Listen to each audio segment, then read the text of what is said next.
Thank you so much for coming back and watching another one of my videos. My name is Khandy. If this is your first time watching, thank you so much for coming and checking out my channel. If you are a regular viewer and subscriber, thank you so much for coming back again for another week. We have a very special guest today. This is Ty.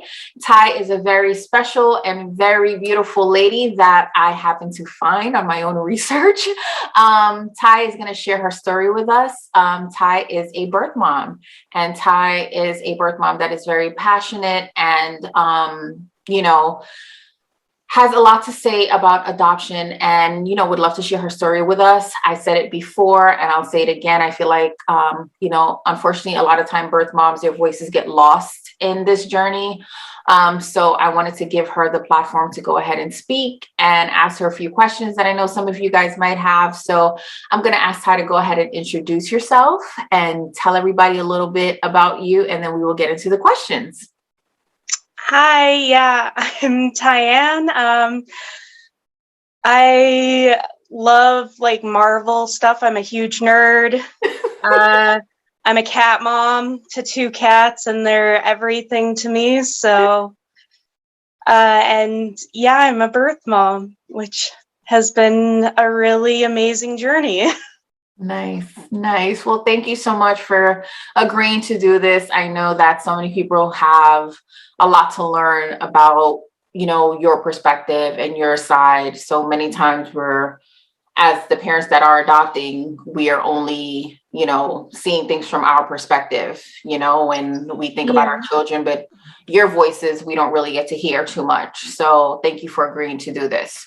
So we are going to jump into the questions. So how old were you when you became pregnant? So I was 17. You were 17. Yeah. 17. Okay. And when you found out you were pregnant, what were your initial thoughts? Were you scared? Were you happy? Were you sad? I was happy. I mean, I kind of always knew I wanted to be a mom. Okay. Yeah, I was like, oh my God, this is real. I can't believe I'm pregnant. Yeah. And I was really happy until reality kind of set in. Gotcha. Okay. So, was Dad involved? Was Dad happy? So I was with my son's dad from the time I was 16 until I was about 21. Okay. So about 5-ish years. Mm-hmm. So yeah, he was involved. Gotcha. He wasn't happy about the pregnancy. And I don't want to speak for him, and because I know he loves his son, I'm just going to tell my side of it and how it felt for me. But he was very pushy with the adoption, and that was really hard at times because he was just so adamant on what he wanted that it didn't give me a lot of room to make up my own decision. Okay. Were your parents involved at all? Were they supportive of you and the pregnancy? Or yeah, I told my dad first, and he said, whatever you want to do, I'm here for you. And then when I told my mom, I told her over the phone and not in person, so I gave her some time to cool down. Cool down. Yeah, that's a great way of putting it. She was driving to come see me, actually. And it was about a 4-hour drive. So, yeah, but she was so supportive. I mean, my mom's a social worker. Gotcha. So she's the one who kind of got us in touch with the Pregnancy Care Network and discussing options. Okay. So, about how far along were you when adoption even became a discussion? So I know you said that you were happy, but Dad wasn't necessarily happy. Did you guys discuss all of your options initially, like parenting, termination, adoption, or did he just go straight to adoption? He went straight to abortion, actually. Okay. And I mean, that's not his fault. He just didn't know adoption was like an option. And I'm all for your body, your choice. You know, I just wasn't able to do that because I was happy that I had gotten pregnant. Like, it was just, yeah, it just wasn't for me. Mm-hmm. Mm-hmm. And so we called the pregnancy care network, and I think I was about 6 weeks pregnant, and they walked us through what every single option would look like. And adoption was the one I was like, okay, you know, this, this seems like a good option. Let's look into this. And I wasn't 100% for it. But I did want to do more research and everything. And I think my son's dad just kind of wanted a solution either way, that we weren't going to be like responsible for the baby. So he was really pushing me to either make an appointment at a clinic or make an appointment with like a adoption agency. Okay. Before you were considering adoption, so before you had your options presented to you, did you know anyone that had either been adopted or placed a baby for adoption? Not really. I mean, there had been kids in school that had been adopted. My friend, her grandparents, you know, kind of adopted her from her parents. Mm-hmm. So I guess I was a little bit familiar with it, but I didn't know a whole lot about adoption. Okay. So you spoke to them and they presented your options, and adoption felt like what was best for you. Was your next step seeking out an adoption agency? Yes. Is that how that worked? And at that point, were you still at that 6-week mark, or were you further along? I was about, 6, 7 weeks still. 6, 7 weeks. Okay. So when you contacted the adoption agency, what happened? We lived in a really small town. So like I lived with my boyfriend at the time, and we lived in a really small town, kind of away from our family and everything. And they sent out a person from one of the cities to come to this small town through like adoption options. Mm-hmm. And they took us out to lunch and kind of explained it a little bit and said, we'll contact you when you're further along. A lot of people change their mind at this point. We want to give you time to think about this. So I don't think I heard from them again until I was about like 4 or 5 months pregnant. And at this point, what was going through your head? Were you saying, I want a parent still? Or was it your boyfriend's voice in your head saying, I know that I'm going to have to place this baby? Like, did you ever feel like you had the option to parent if you wanted to? No, not really, because like he was saying, if you want to keep the kid, you like our baby, you have to we have to break up and you have to be a single mom, and I'll send you like support payments, but I'm not really going to be involved. I don't want to be a dad. Again, he just wasn't ready for it, and I know he really loves our son now. But that was really hard for me. I was really lost. And I didn't want to lose him. Yeah. I didn't want to be a single mom because I thought I couldn't do it on my own. Yeah. So I thought, this is what's best. I'm 17. I can't do this. Yeah. Did you ever consider going to maybe live with your parents and doing it, or you just didn't see that as a viable option? I did. But it was just a toxic relationship in general. We were not nice to each other. Okay. And I think that just made it even harder to leave. Okay. For either of us, really. Okay. All right. So when they contacted you and you were about 5 months, what was the next step? Okay. When they contacted you and you were about 5 months, were you fully transparent with them? Like, did you have any meetings with them alone, or was your boyfriend always involved in the meetings? Like, did they know that you really wanted to parent, but he wasn't allowing you to? Like, did they ever know that? Or was he always No, involved? he was always involved. They never met with me one-on-one.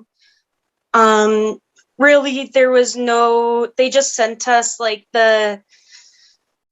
all of the packets. I don't know, like people's information and everything, people's stories, how. Like the adoption profiles? Yeah, that's the word I'm looking for.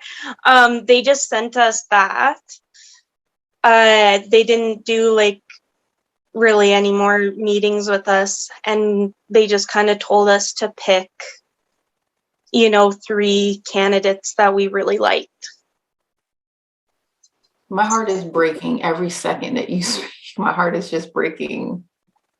Yeah, it's hard. It's because I shouldn't have been treated like that. I should have gotten counseling.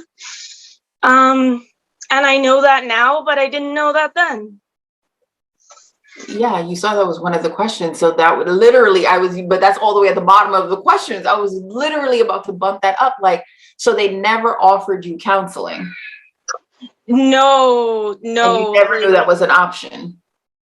No, actually, like when I read your questions, I started crying and I called my mom and I said, "Is this something they should have offered me?" And she said, "Yes, it is." And Broken. that was just heartbreaking. Yeah, the system is broken. Yeah, a little bit. Yeah. Yeah. And I'm not gonna get, yeah. But this is why it's important. Yeah. Yeah. This is what I mean when I say that, it breaks my heart because there's a huge misconception of moms, as to why they choose to place their babies for adoption. And when I say it's like this unspoken, unseen person, and there's just no voice, there's no face, and people try to put their own narrative to everyone's story, and it's like, you can't, you know what I mean? Like, even my kids' moms, this is not a conversation that I would ever just transparently have, you know what I mean? Because there are things that they may necessarily not want to say to me, you know what I mean? Yeah. And it's not that I'm going to judge them whatsoever, but there are questions that I ask, like, were you offered counseling? Do you need counseling? You know what I mean? Like, basic things that to this day, it bothers me that it's not a normal thing that's offered. And so many times when a woman is offered counseling and she gets it, it's either she feels so much confidence within her decision to either parent or place. It's one of the other. That there's a reason why counseling is necessary. You know what I mean? It gets to the root of, why do I feel like I want to do this? And it's basic. You know what I mean? For them to never have a one-on-one conversation with you, it's just like, I am baffled by that. Okay. So you definitely felt pressured to place your baby. Okay. So you're looking at these adoption profiles. At any point, did you feel like Okay. Were you picking the families, or was your boyfriend picking the families? Did you feel like you two were picking together, or was it more so just him running the show the entire time? We were picking together. I had a first choice and he had a first choice, and we had the same second choice, which is actually my son's parents. And I kind of loved my second choice more than my first choice too. Why is But that? well, so I read my first choice, like they had a lot of experience with children. Okay. Like I think she was a pediatric nurse or something like that. So I thought, oh, that's amazing. And that's why I had that as my first choice. But then my second choice, I fell in love with them as a couple. I mean, they're the most beautiful people. I love them to death. I even told them I was doing this interview and they said, go for it. We can't wait to see it. And they had lost a child, and I fell in love with their story because I also knew that they could relate to a lot of the stuff that I was going through. Not that it's the same, but It's a loss. it's a loss. Doesn't matter how you swing it. It's a loss. It is. It is. It's a loss. So, yeah, I just kind of knew with them that they would definitely relate and they would understand, and we would probably be able to build a really great relationship off of that. And we have. And I mean, there was so many things, like we were just so much alike, me and the mom. We even wanted to do the nursery exactly the same way, you know? And it was just really amazing. Yeah. So how many adoption profiles would you say that you looked at in total? Probably 20, because they gave us 10 and I asked for more. Okay. So was there anything that you looked at in the profiles or going into the profiles that you knew that you did not want as parents? Like, were there no-go? It wasn't like a definitive thing, but I didn't really want them to have kids because I wanted my son. That's okay. To be focused on. And I just really wanted him to be focused on as much as possible. And I was okay if they, had kids after, adopted more. I didn't care about that. I just kind of wanted him to be the first. Yeah. I wanted people that were really open-minded as well. I didn't want people who were gonna force religious views onto him. And my son's parents are religious, but I know they're also accepting. Okay. There is a difference. Yeah, I wanted them to be accepting so that, whoever he turns out to be, he doesn't feel pressured. That was a big thing for me. Yeah, and I did ask if I could have some profiles of gay couples or minority couples because that seemed important to me. And my son's father is Métis, and his biological father, and his adoptive mother is Métis as well.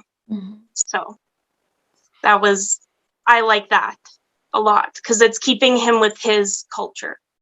Gotcha. Okay. So, how many weeks along were you when you finally picked your son's parents?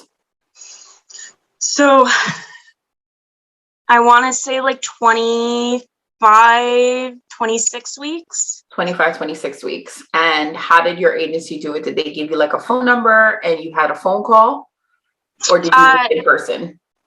No. So we had set up a meeting in, I think it was supposed to be April. My due date was May. Oh, right. Okay. I Wait a second. So you were 20 weeks when you picked them, but were you not conversing with them on the phone? No emails, no texts, no nothing? No, nothing like that. Just their profile. I am blown away. And so we were gonna meet them like, a month before he was born, but then he came prematurely. He came at 30 weeks. Gotcha. Okay. So you met them at the hospital while he was in the NICU? Yeah, I met them the day of, the night of. Okay. I met them before I really even got to hold my son because they had to take him away and I was not doing well. I was bleeding really badly. So I couldn't go up to see him for like the first 7-8 hours. So I met them first. Okay. After you delivered, I mean, besides feeling horrible and probably weak and incoherent because now you're losing a massive amount of blood, were you still on board with the adoption plan, or did you at any point want to just say, I want a parent? I had a breakdown when we introduced them because, so this is really sweet.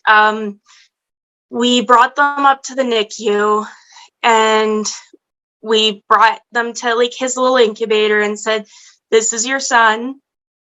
And we were crying and they came and hugged us before they even picked him up and cried with us.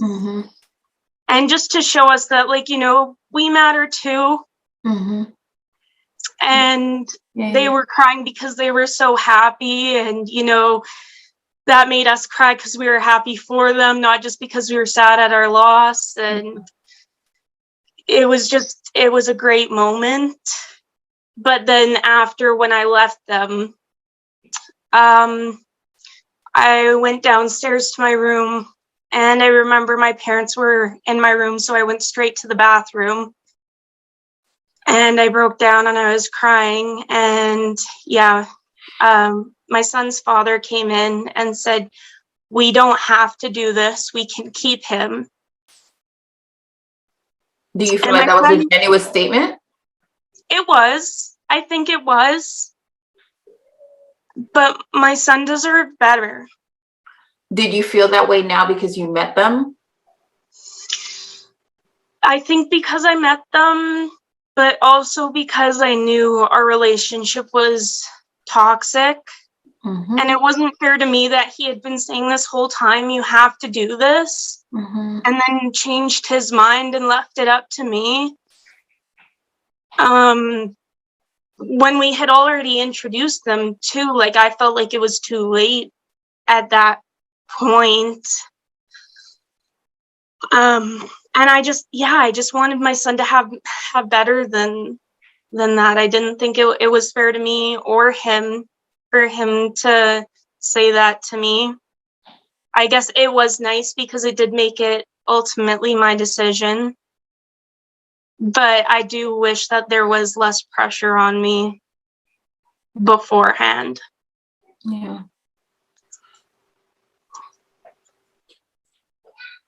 So because your son was in the NICU, you didn't get to do like any skin to skin or? We did. You did. Okay. I actually pumped breast milk for him for the first month. Great. And we were about 4 hours away, so I froze it and I had it transported to him every week. Nice. Yeah, that was important because he was so preemie. Yeah, that's awesome. Okay, so after you were discharged, How were those first 7 days at home? The thing I remember the most is we were going home, and it was a 4-hour drive home, and so it was the middle of the night. We were all tired, and we got in the elevator to our apartment, and a lady with a baby, a newborn baby, stepped on. And I just started sobbing because I felt like that should have been me. My baby should have been there. So that was really hard. Me and my mom stayed with us for the first week. We avoided babies at the supermarket. We made it a game. We would kind of make jokes like, get away, baby, stay away, because we knew that I was emotional, you know. Anything to lighten the mood. Anything to lighten the mood. We did continue to, like, my mom kind of came back every week for the first couple months so we could go visit my son in the NICU. Nice. There was, after a month of visiting him, though, I said, that's enough. I'm getting too attached, and I have to say goodbye now. I have to make this, I have to sever this connection kind of right now. And just for now, just so I didn't get my heart broken too much. And I still do see him, and I still love him very much. So you do have an open adoption? Yeah, we do. Okay. Do you mind if I ask you what he calls you? He calls me Tyann, but he also calls me Tummy Mummy. He knows where he came from. He's asked me questions like, could you feel me moving when I was in your tummy? This was when he was like 4 years old, so I was just blown away by how mature and smart he was. Yeah. And, oh, were you excited to meet me? You know, that kind of stuff. So he knows he's really loved. Super sweet. Super sweet. Okay. All right.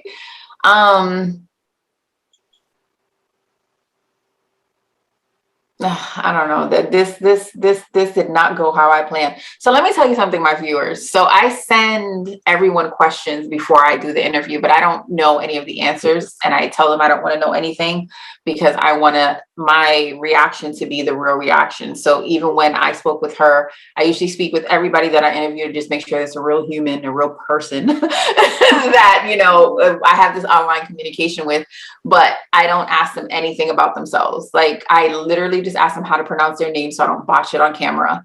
And that's it. And so this one kind of has thrown me for a loop because I was not expecting this at all. I mean, my heart is like, this is what's happening. Also, when I was in the hospital, the adoption agency brought in like their own lawyer and everything. And I think it was my second day there, so I was being released that day, and they said, you can't be released until you sign these papers. And I didn't want to sign them at that point. I wanted a little bit of time to think. And they wouldn't let me have that. They said I needed to sign them before I left, or else like they made it sound like the adoption wouldn't go through if I left without signing them. I asked if we could make it legal that I have an open adoption, and they said that's not a thing, which I found out later is a lie. It is a thing. It is a thing. It is a thing. Yeah. So there was no legal, like I don't have any legal rights. So you didn't have representation. You didn't have your own attorney. None. My mom actually barged in the room at one point and said, she's a minor. You need to have me in the room. I want to be with her because I want to make sure that she's feeling okay. And like, thank God for mom for her doing that. I thought she was being dramatic at the time, but no, she was protecting me. And, you know, maybe if I had let her be a little more vocal, or if I had been a little more vocal, yeah, things would have just gone differently and I would have felt better about it.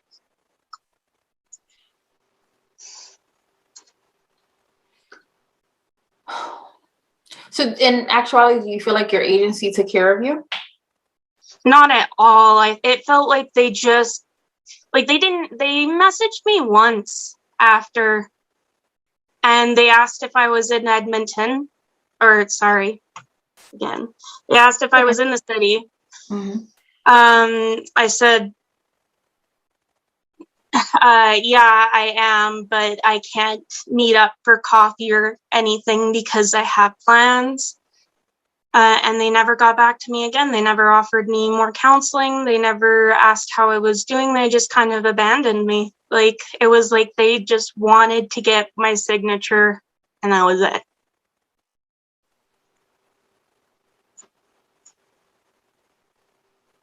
And you didn't know that you were supposed to have your own attorney?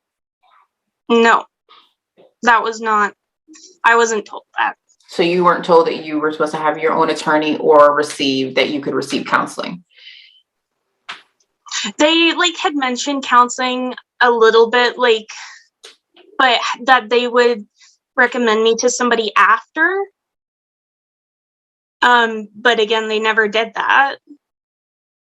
And it was like a very brief kind of, oh, we'll recommend you to a counselor after you place the baby. That was it. How did this take a toll on your relationship with the dad after? Our relationship got worse. I was angry at him, and I was lashing out because I felt like I wasn't really listened to. And we did stay together for about 4 more years, but in the end, it was just better for us to separate because it was a very toxic relationship. He wasn't really nice to me, and I wasn't nice to him in a lot of ways, but I think we were also just very different in what we kind of wanted in life and how, yeah.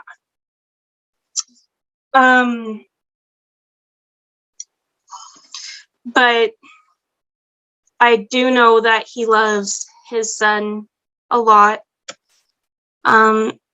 He didn't really get emotional like I did after. There's times that he broke down like I did, but he was just had a different way of dealing with things, you know? Yeah. Okay.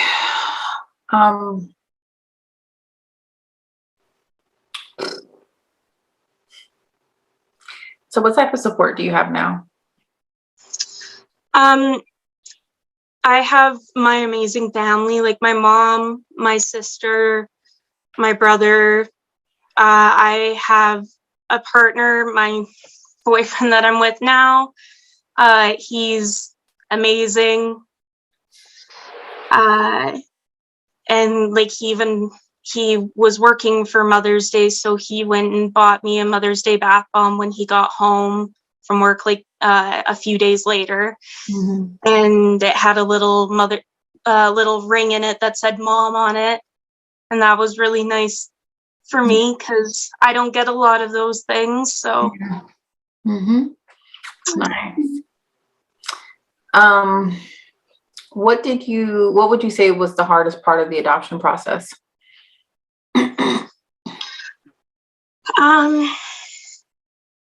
Yeah, probably missing him. Yeah. It kind of feels like I gave a little piece of my heart away, and I'll never get it back, and that's okay, you know, because I get to see him and I get to see he's healthy and happy, and that's amazing. But even with time, it doesn't hurt any less. Yeah. you just find ways to make it, you know, okay, and things to make you happy. And yeah, that's got to be the hardest part. Every day I'm always just wondering, what's he doing? Mm-hmm. What's his favorite color today? What TV show does he like the most? What is he learning in school, you know? Mm-hmm. So the mom that is the 17-year-old mom that's pregnant and is considering an adoption plan, or just found out that she's pregnant, what advice would you give to her? Take your time. Don't decide. Don't let anybody push you in a direction. Make sure that your heart is in it 100%, because you're the one that's going to have to live with it. You know, like, it's not anybody else's decision in the end. It's yours, and you can make anything work, really. Like, if you're 17 and you want to keep the baby, you can be a good mom if you work really hard at it, or you can be a really good mom from afar if you want to put it up for adoption. Mm-hmm. And if you don't want to be a mom at all, that's okay too. Yeah. Like, every choice is valid. So the majority of people that watch my channel are hopeful parents. They're creating adoption profiles, or they're second guessing what they put in their adoption profiles. You looked at a lot of adoption profiles. What advice would you give to a family creating an adoption profile? Be open and honest. Put your personality in there. I loved getting like the personalized ones with the different kinds of paper and pictures and all of that, because it felt like they took the time and effort, you know, to really put themselves in there. But like, put your personality in the writing and everything too, and be honest in what you want too. Because like, it worked out really well that my idea of open adoption was the same as my son's parents' ideas of open adoption. But that isn't always going to be the case. So put your expectations in there as well. Because, yeah, we need to make informed decisions. Okay, so you mentioned that your son's mom spoke about her loss of a baby, and that resonated with you because you felt like this was going to be a loss with you placing your son. How do you feel about the adoption profiles, and they are speaking about their infertility? We went through 5 IVFs, 4 IUIs, we had 3 miscarriages. Do you feel like that is something that they should be completely transparent about? Or do you feel like they should kind of tone it down and just say we've experienced some loss, because you as a mom look at it as though adoption is their second choice because they tried so hard for a biological child? Like, what does a mom really think of when they see something like that? I loved how honest they were in their profile. I mean, but it's what you're comfortable with too. If they just want to say like, you know, we've tried all of this and it's not happening and we've experienced loss, that's totally fine. If they want to say exactly what happened, I think that's totally fine too. Either way, they're being open and honest, and I think that's what like bio moms really look at. And that, like, my heart broke for a lot of the couples I read about. You know, I wish I could have picked a lot of them. They were all so amazing. I think about some of them till to this day, like, did they get that child? I really hope they did. You know, so I think it's an individual kind of choice. Yeah. But definitely the more honest you are, I think the more appreciated it is. Knowing what you know now, in hindsight, would you do it again? Would I do it for my son again, knowing what I know now? Absolutely. Oh, would you do it for you?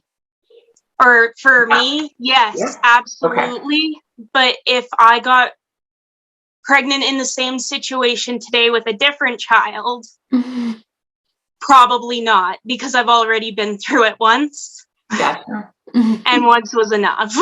Gotcha. Okay. If you can go back and change anything, what would you change? I probably would have left my son's father a lot sooner, so I could have made that choice on my own. Okay. What kind of support do you wish you would have received that you didn't? Counseling, better, and adoption facilitators, you know, people that were on my side, not just the couple that was adopting. You know, and I have no resentment for my son's parents, because they didn't know that the agency was kind of like that to me. But the agency should have done better. They should have made sure that I was taken care of. 100%. Because I struggled a lot. I think it was a few months later, I was so depressed that like I was suicidal. You know, and that's not okay. I shouldn't have been feeling that alone. Yeah. Because there was supports there, and I just wasn't educated enough to reach out to them. And, you know, the adoption agency should have made sure that I had that education and that I had the supports too.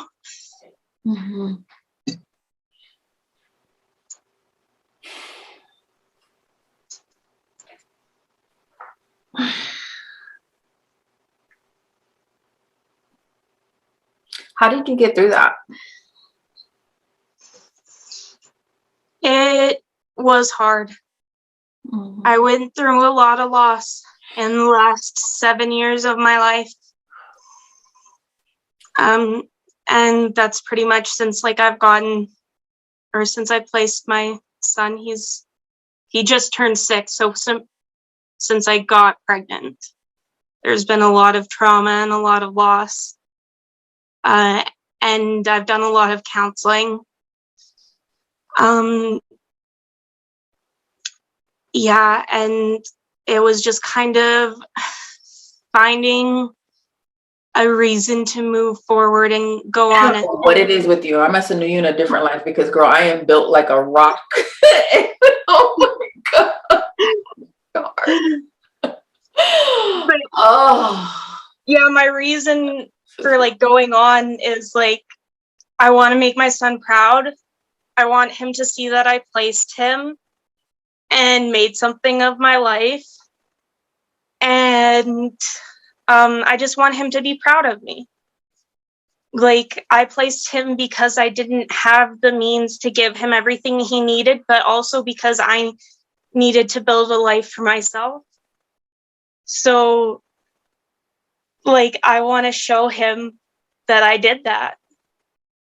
And that keeps me going every day. You're so brave. Girl, you are so brave. A lot of the reactions I get when I talk to people is, oh, you're very selfless. So that's why I named my page what I did, a selfless love. Because it's not really that I'm selfless. It's just that I loved him so much. You know? Mother's love. It's a mother's love. It's a mother's love. What can professional, because I mean yours completely dropped the ball. I mean, God knows you might have had the worst professionals I've ever heard of, ever. And I've heard of some bad ones. I've dealt with some bad ones personally. But what can professionals do better for moms? Yeah, make sure they have those supports and they're educated in their decision. Make sure that they don't that you meet with them privately, so you know that there's no outside That influence. part, that part, and that part. Mm-hmm. Yeah, because yeah, you just never know. I mean, it seemed to everybody else that me and my son's father were so in love and so in tune with each other. But that really wasn't the case. So that, I think, yeah, that is a huge one. Making sure that the moms are making the decision for the right reasons. Because I've kind of had to go through a lot of guilt between, did I make my decision for the right reason? And like, did I make my decision or did I let somebody else make it for me? And sometimes it does still feel like that, but I wouldn't change the outcome. I wouldn't change where my son is or who he's with and who he's being raised with, you know, who he's being loved by. So even though it wasn't the best situation, something good did come out of it. Mm-hmm. Did you join any birth mom support groups or anything like that after you placed? No, and I still haven't really found any in my area. So I thought of starting one before, especially because my mom is a therapist and stuff. So maybe she could help me with that. Mm-hmm. But Because I'm sure your story is a lot more common than, we'd like to think, I think so. Unfortunately, you know what I mean? And Yeah. having someone that it has experienced it, especially a young girl that's in a toxic relationship that feels like she doesn't have a voice or is afraid to use it. Having a survivor of that speak to it can make all the difference in her decision, So I think that's something that you should really look into doing. I really think so. But I think the silver lining is that your son is doing great and he has parents that love him, that include you in his life. You know what I mean? They kept their word, which is one of the best things that you can ever hope for. You know what I mean? Is the family that you do place them with, they keep their word, Yeah. And so, because that's something you hear about all the time too. I never see my child. They told me they were going to do XYZ, and I've never even received a photo. What? It's Yeah. so, that breaks my heart. Like, I was so scared of that happening. And everybody said, "Oh, well, you know them. You know that they can't." Oh, but they can. They can't do that, and it's like, of course, I know they're beautiful people and stuff now, but in the beginning, I was really, you don't know anything. Yeah, you don't really know anything. You know what they kind of tell you, and yeah, I was really scared, but they kept us updated. They were okay with me going to the hospital like once a week for the first month. They pretty much sent us pictures almost weekly until he was out of the hospital. And now it's still like monthly. I still get pictures and I FaceTime him, and I get to see him in person when they're not too busy, That's beautiful. So what does adoption mean to you? I know that's a broad question. To me, I think it means like love and family. I love that my son has such a, like, I don't know, so many different family members. And like, that's just amazing to me. And it's brought like, well, 3 families so close together, you know? So to me, it does still mean like love and family, even though I did go through some really tough things with it.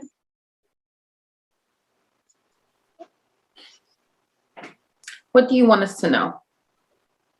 What can we do better as adoption professionals? Like, I don't work with birth moms. I don't work with expectant moms, I should say.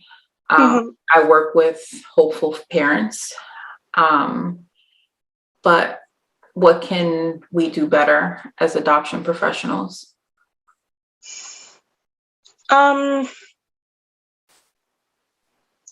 Yeah, I think like when you're just working with the birth families, just making sure that they are really honest with the birth parents and everything, and what their expectations are and how they want to raise the kid and if they want them in their lives. I think that's the biggest thing, and just making sure that they're educated that this is really hard for us to go through. It is really, really difficult, and we don't place like our children because we don't want them. Like if huge misconception. Yeah. There's a quote I love, and it said, "If I had loved him an ounce less, I would have kept him." And it's true. You know, because I loved him so much, it made me be able to do that, you know, kind of break my heart so he could go on. And my heart's not still broken. If anything, it's really happy and joyful and everything. But in the beginning it was. Yeah. How can, because I know you are building up your Instagram to help moms and families be able to navigate this journey and see things through a different lens a little bit better. How can people reach out to you? What's your Instagram? Yeah, it's Adoption, a Selfless Love. Okay. I have a Facebook page too, but I was hacked into, so I can no longer access it. Facebook, boy, I tell you, the hacking place of America and everywhere else. Okay, I will tag your, I will leave her Instagram handle in the description below, so you guys can go ahead and like her page. And as always, you know, in the comments, if you have any questions for Tyann, leave them below and she will answer them. She's 100% transparent. She has zero problems following up with anyone. So again, this interview took a left turn very early. You guys saw it. You guys have never seen me like this a day in your life. But this just goes to show you how there is no blueprint for a journey. No, none of them are alike. This is why I hate when people put an expectant mom or a birth mom in a box and think that they're all the same, because they're not. You know what I mean? I hate it with a passion. And I say that because I know some pretty dope moms, you know what I mean? And like, I'm talking to one right now and she's pretty great. You know what I mean? And when you hear things and you hear people stereotype them, it breaks my heart. And I feel like I'm just arguing this battle, and it's just like, what's the point? You know, because some people just really lead with ignorance. When you embark onto this journey, you have to understand that it's not only about you. There is a mom and a dad and you, and then there's a baby. And everyone's feelings have to be taken into account. Everyone's feelings, every single person. So I've said this to you a million times. If you tell a mom that you're going to do something, keep your word. If you tell her you're going to send pictures, send the pictures. If you say they're going to be phone calls, video chats, and visits, keep your word, because they mean something. This is all she has left. She can't just pop up. She's not going to come home from work and the baby's going to be there. This is all she has left, and you don't know her mental state. This is Mental Health Awareness Month, and you guys don't know what someone else is going through because you don't know how this decision has affected them. They can seem perfectly fine on the outside. Everyone thought her and her boyfriend were in the perfect relationship, and she was being tormented at home. This is what I mean. When you say you're going to do something, do it. Just do it. Tyann, I cannot thank you enough for sharing your story with us. Thank you. Thank you. Thank you. Thank you. Thank you. Everyone, thank you so much for coming back and watching another one of my videos. My name is Khandy. If this is your first time watching, please go ahead and push that subscribe button. Go ahead and turn on your notifications. I upload a new video every other Thursday on a different adoption topic. This week, we were so happy to have Tyann here talking about her experience as a birth mom. If this is, your regular channel to watch about different adoption topics, thank you so much. I appreciate you always supporting me. I will see you again soon. Take care. Bye-bye.